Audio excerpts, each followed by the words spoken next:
చాలా స్పష్టంగా ఉన్నది ఉన్నట్టుగా గవర్నర్ గారి ప్రసంగం ఆద్యంతం చక్కగా సాగింది. అందులో చాలా అంశాలని చాలామంది స్పృశించారు కాబట్టి నేను 2-3 అంశాల గురించే చర్చిస్తానంటే, అందులో ముఖ్యమైనది రుణాల గురించి ఎలా అస్తవ్యస్తమైంది, అలాగే గనుల్లో 19,000 కోట్లు దోపిడీకి ఎలా గురైంది, మద్యంలో ఎన్ని వేల కోట్లు బెవరేజెస్ కార్పొరేషన్కే ఆదాయం వచ్చి ప్రభుత్వ ఆదాయానికి గండి కొట్టిన విధానం, ఇవన్నీ కూడా చాలా స్పష్టంగా గవర్నర్ గారు తన ప్రసంగంలో పేర్కొన్నారు. మరి వాటన్నిటి మీద అంత క్లియర్గా గవర్నర్ గారు గత ప్రభుత్వంలో అంటే 2019 నుంచి 24లో ఇది జరిగింది అని అన్నప్పుడు, మరి దాన్ని పరిగణలోకి తీసుకొని దాని మీద ఏదన్నా విచారణ చేయవలసిన అవసరం ఉంటే అది విచారణ జరిపించాలని నా మొదటి అభ్యర్థన. తర్వాత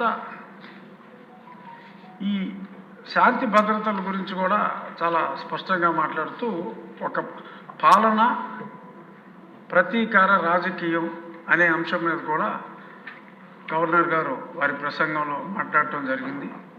ఇది స్పెసిఫిక్గా ప్రత్యేకంగా చూడవలసిన అంశం అధ్యక్ష. ఎందుకంటే పాలన ప్రతీకారం, ఇక్కడ ప్రతీకార రాజకీయంలో కొన్ని వేల కేసులు ఎంతోమంది మీద చాలా అన్యాయంగా జస్ట్ ఇప్పటి రూలింగ్ పార్టీకి కేవలం నోటితో మద్దతు తెలియజేసిన ఒక ఫ్లెక్సీ ఎవరైనా వేసినా కూడా వాళ్ళందరి మీద కేసులు పెట్టడం జరిగింది. ఈ కేసుల గురించి చెప్పాలి అంటే మరి నా మీదే ఒక 14, మరి చెప్పచ్చో లేదో తెలియదు కానీ మరి అన్యాయంగా పెద్దలు శాసనసభాపతి గారి మీద ఒక 16, 18 అలా ఎంతోమంది మీద, మరి లోకేష్ గారి మీద ఆయన యువగలం అని వెళ్తూ ఉంటే ఇలా రకరకాలుగా కొన్ని వేల కేసులు అన్యాయంగా బనాయించడం జరిగింది. అది కేవలం రాజకీయ ప్రేరేపిత కేసులు, సబ్స్టెన్స్ లేని కేసులు.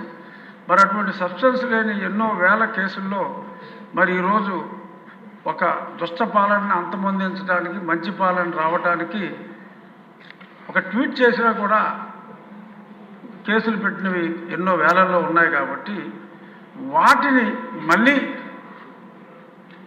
అంత law will take its own course of action ఇటువంటి రొటీన్ డైలాగులు కాకుండా ఒక నిర్ణయం తీసుకొని సమిష్టిగా ఆ నిర్ణయం ద్వారా, ఎందుకంటే గవర్నర్ గారే స్పష్టంగా పేర్కొన్నారు కాబట్టి ఆ నిర్ణయం ద్వారా ఈ అన్యాయంగా కేసుల్లో ఇరుక్కున్న వారికి స్వాంతన చేకూర్చే విధంగా మరి చేయాలి. అవసరమైతే క్యాబినెట్లో పెట్టి మరి గవర్నర్ గారు అప్రూవల్ తీసుకునే దిశగా మరి హోమ్ మినిస్టర్ శ్రీమతి అనిత గారు చర్యలు తీసుకోవాలి అని చెప్పి సభాముఖంగా మీ ద్వారా విన్నవించుకుంటున్నాను. ఎందుకంటే ఎన్నో వేల మంది సఫరర్స్ ఉన్నారు. కోర్టులకు వెళ్ళి ఇవన్నీ చేసుకోవాలంటే ఇది అయ్యే పని కాదు. కాబట్టి మరి గౌరవనీయ ముఖ్యమంత్రి వర్యులు సభలో లేరు కాబట్టి నేను మీకు, ఉప ముఖ్యమంత్రి గారు పవన్ కళ్యాణ్ గారికి, ఎందుకంటే ఆయన కూడా అలాగే బాధితుడు. సో కాబట్టి ఆయనకి తెలుసు పెయిన్, సాక్షాత్తు ముఖ్యమంత్రి గారికి తెలుసు. సో కాబట్టి చిన్న చిన్న వాళ్ళందరినీ కూడా అన్యాయంగా ఇరికించారు. కాబట్టి వేలాది కేసుల నుంచి బయటపడాలి. అలాగే మరి గత ప్రభుత్వంలో కొంతమంది సఫర్ అయిన వాళ్ళకి అప్పుడు పోలీస్ సెక్యూరిటీ ఉంటే, మరి ఇప్పుడు ఈ ప్రభుత్వంలో ఉన్న ఎమ్మెల్యేలకు కూడా మరి కొంత సెక్యూరిటీ తొలగించడం జరిగింది. ఫర్ ఎగ్జాంపుల్ ఇందాక మాట్లాడిన రెడ్డప్ప గారు మాధవ్కి మరి 2+2 ఉంటే 1+1 చేశారు. కడప లాంటి ప్రాంతంలో ఒక మహిళ పోరాడుతూ ఉంటే మరి 2+2ని 1+1 చేయటం, ఇలాంటి కొంతమంది వాళ్ళు చెప్పుకోలేని ఉంటాయి. సో అంచేత ఇటువంటివి ఏమన్నా ఉన్నా కూడా ఆ రక్షణ కల్పించవలసిన అవసరం ఉందని సభాముఖంగా మరొకసారి తమరికి తెలియజేస్తూ ఈ అవకాశం ఇచ్చినందుకు ధన్యవాదాలు.